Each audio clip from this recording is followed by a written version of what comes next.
Welcome to the another lecture on communication engineering. I am Ramji, working as an assistant professor in the Department of Electronics and Communication Engineering at GCE Tanjavur. So in this lecture, we are going to discuss about what is double sideband suppressed carrier AM, single sideband suppressed carrier AM, vestigial sideband suppressed carrier AM, and how all these signals can be generated and detected. What is double sideband suppressed carrier AM? The transmission of signal which contains a carrier along with the two sidebands can be termed as double sideband full carrier system or simply DSP-FC. This transmission is inefficient because two-thirds of the power is being wasted in the carrier which carries no information. If the carrier is suppressed and the saved power is distributed to the two sidebands, then such a process is called as double sideband suppressed carrier system or simply DSP-SC. So this is a mathematical expression for double sideband suppressed carrier AM. S of t equal to AM into AC cos 2 pi FMT into cos 2 pi FCT. To get this signal, we simply multiply this modulating signal M of t and the carrier signal C of t. S of t equal to M of t into C of t. There are two methods to generate the double sideband suppressed carrier AM. First one is balance modulator and another one is ring modulator or product modulator. In balance modulator, it consists of two identical AM modulators. The carrier signal C of t AC cos 2 pi FCT is applied as one of the inputs to these two AM modulators. The modulating signal M of t is applied as another input to the upper AM modulator, whereas modulating signal M of t with the opposite polarity minus M of t is applied as another input to the lower AM modulator. Output of the upper AM modulator is S1 of t equal to AC into 1 plus Ka into M of t cos 2 pi FCT. Here Ka is a modulation index and M of t is a modulating signal. Output of the lower AM modulator is S2 of t equal to AC into 1 plus 1 minus Ka into M of t cos 2 pi FCT. The summer block produces output S of t, which is a difference between S1 of t and S2 of t. That is equal to 2 into AC Ka into M of t into cos 2 pi FCT. So this is a double sideband suppressed carrier wave. The second method is using ring modulator. So in this diagram, the four diodes D1, D2, D3, D4 are connected in the ring structure. Hence, this modulator is called as ring modulator. Two center tap transformers are used in this diagram. The message signal M of t is applied to the input transformer, whereas a carrier signal C of t is applied between two center tap transformers. For positive half cycle of the C of t, D1, D3 are switched on and D2, D4 are switched off. So in this case, the message signal is multiplied by +1. For the negative half cycle of the C of t, D2 and D4 are switched on, D1 and D3 are switched off. In this case, message signal is multiplied with the value of -1 because due to the 180 degree phase shift of this connection of D2 and D4. So from the above analysis, we can see that four diodes D1, D2, D3 and D4 are controlled by carrier signal. So if the carrier is a square wave, then the Fourier series representation of C of t is represented as C of t equal to 4 by pi summation n equal to 1 to infinity minus 1 whole power n minus 1 divided by 2n minus 1 into cos 2 pi fct into 2n minus 1. I will get the double sideband suppressed carrier wave S of t by simply multiplying the product of carrier signal C of t and the message signal M of t. So S of t equal to C of t into M of t. Coherent detection or synchronous detection is used to detect the double sideband suppressed carrier AM. Here the same carrier signal which is used for generating double sideband suppressed carrier signal is used to detect the message signal.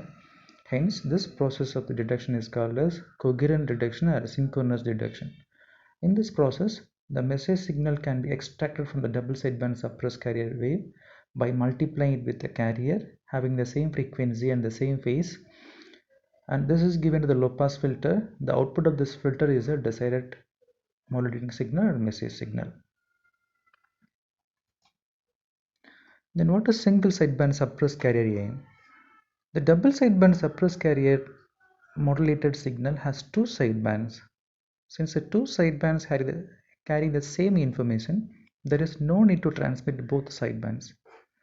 We can eliminate one sideband.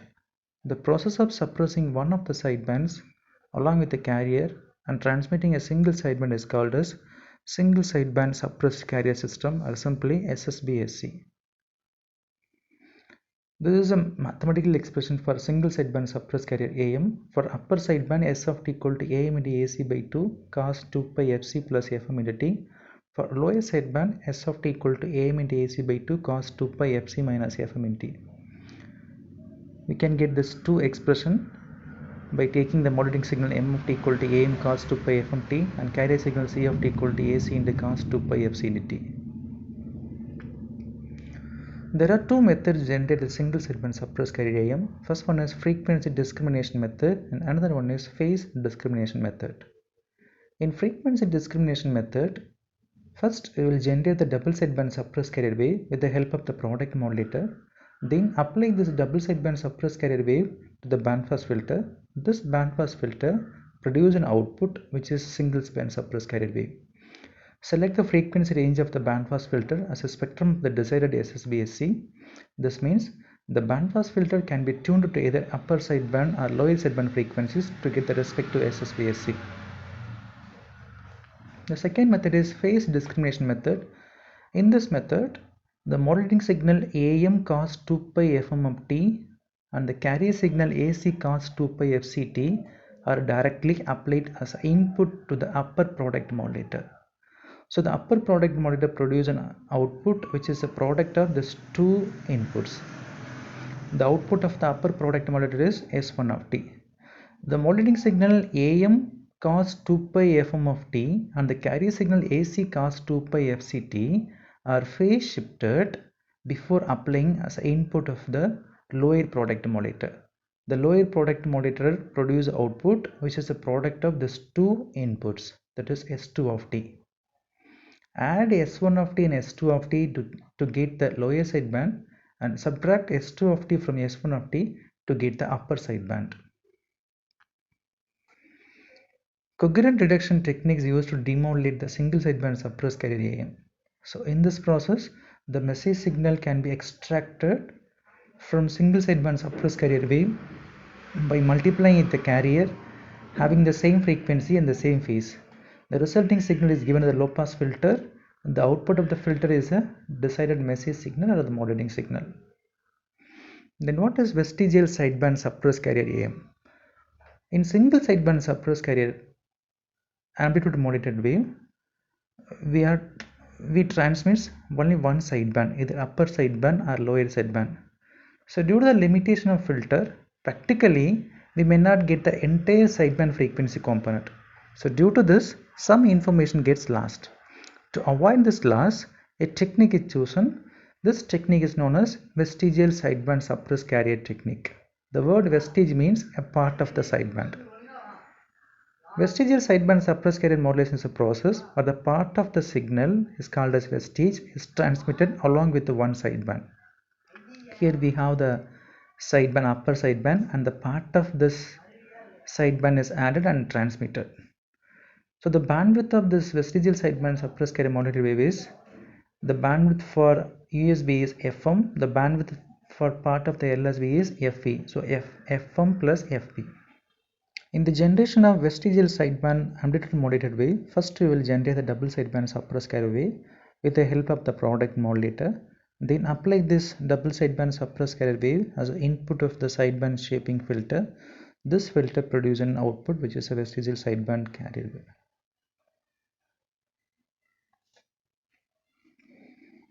Then to detect vestigial sideband suppressed carrier AM signal, we take the same coherent or synchronous detection method. So in this process, the message signal can be extracted from the vestigial sideband wave by multiplying with the carrier the same frequency and phase.